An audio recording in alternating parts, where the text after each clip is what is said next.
Joining me now from the Sydney CBD is New South Wales Liberal Senator Hollie Hughes. Thanks for joining us, Hollie. You must... Nice to see you, Chris. Tell me how our nation's politicians, Labor and Liberal, this mob have only been in for a few weeks. You can't blame the energy crisis on them.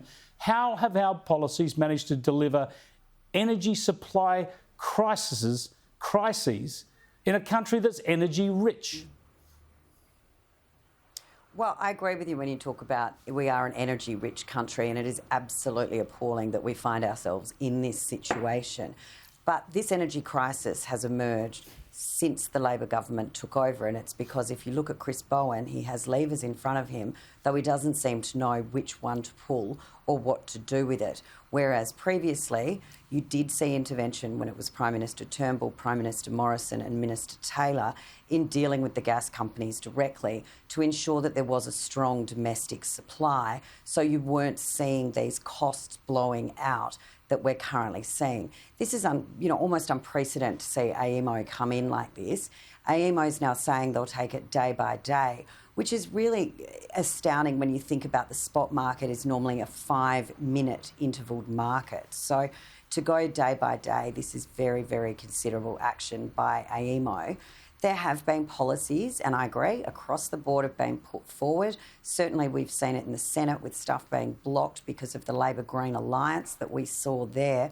In a bid to stop coal, to demonise coal, Chris Bowen's on the record saying a gas-led recovery is BS, that it's a fraud to invest in gas.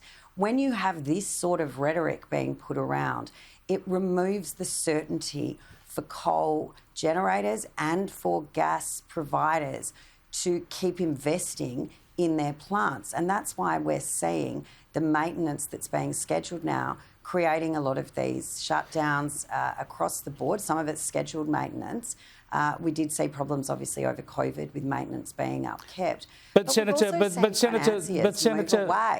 Senator, the problem here is a lack of dispatchable power right now. This has not happened overnight. Now, granted, the Teals, the Greens, the Labor Party would all do even more of this stuff more quickly. But under a coalition government, you've continued to push these renewable energy targets and other programs to advantage renewables, to try and force out of the market coal and gas-fired power. It's succeeded. A lot of it's gone out of the market, and now we're stuck in this situation. And the Liberals, of course, committed to net zero by 2050. This is what you get when you force out the dispatchable sources of energy and rely on renewables.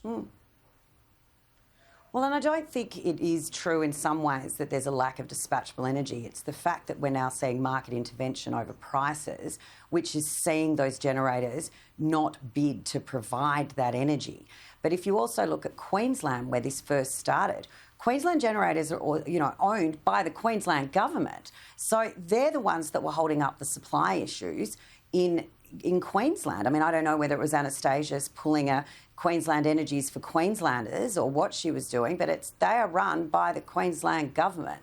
So it's not about, in some ways, dispatchability. It's about the capping of the price. And particularly when we've seen the war in Ukraine and other global But that's always been the case. Issues. That's the same thing. That is the same thing. The way the market operates advantages renewable energy. But it's the market intervention putting a cap. But it's also this imposition of a cap of $300 per megawatt hour, when if you see between 5 p.m. and 9 p.m, quite often it's up around $15,000 per megawatt hour. And that's balanced out, and across the day, when you've seen this investment in renewables, when you are seeing people that have solar rooftop panels not pulling from the main grid anymore, and so it's absolutely distorted the market. The whole system is designed to advantage renewables and disadvantage those who can supply reliable power. But it's also, Chris, this complete reluctance to have a discussion about building coal-fired power stations that we're seeing all around the world, particularly in Japan, high efficiency, low emissions coal-fired power generators that can operate at 90% less emissions, but no one's prepared to have the discussion.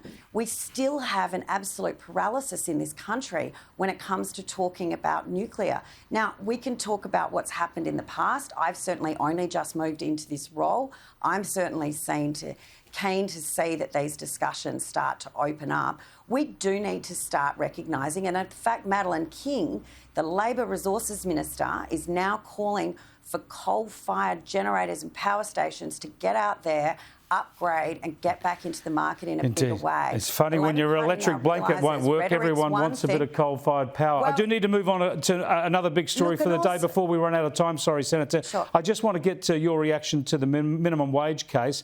They've delivered a 5.2% increase to the minimum wage. That's 0.1% above the last inflation rate. Here's what Anthony Albanese had to say today.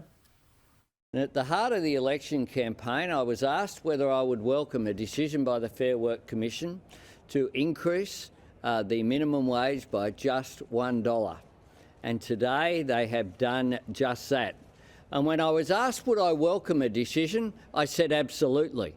And I absolutely welcome today's decision of a 5.2% increase granted by the Fair Work Commission to all those who are on the minimum wage. There you go, the Prime Minister claiming credit for this. Do you think it's a good thing that that wage increase has come?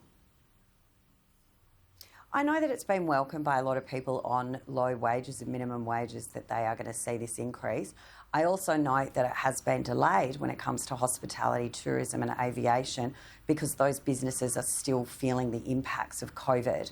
I do have concerns that a lot of small businesses who are coming out of the pandemic, who are looking to rebuild, that they will not be able to continue to afford this additional cost, particularly when they're looking at rising energy prices. If they're providing food and beverages, they're looking at increased costs when it comes to produce. So these prices are going to ultimately have to be, these price increases are going to have to be passed on to the consumer. That has the potential for greater inflationary pressures, which then in turn can raise mortgage rate increases by the Reserve Bank, which will then continue to put pressures on family budgets as well as small business and medium business budgets. So yes, there is some argument around the fact we have such low unemployment that now could be a good time to do it. I genuinely hope that's the case because the last thing we want to see is small and medium-sized businesses having to offload staff because they cannot afford to either absorb the cost or cannot afford to keep their current staffing levels. It might seem like $40 a week per person on the outset, but when you look at some of the volumes of staff people have in their businesses, that can be a considerable new cost impost they have to somehow either wear or pass on to their customers. Senator, thanks for joining us. Thanks, Chris.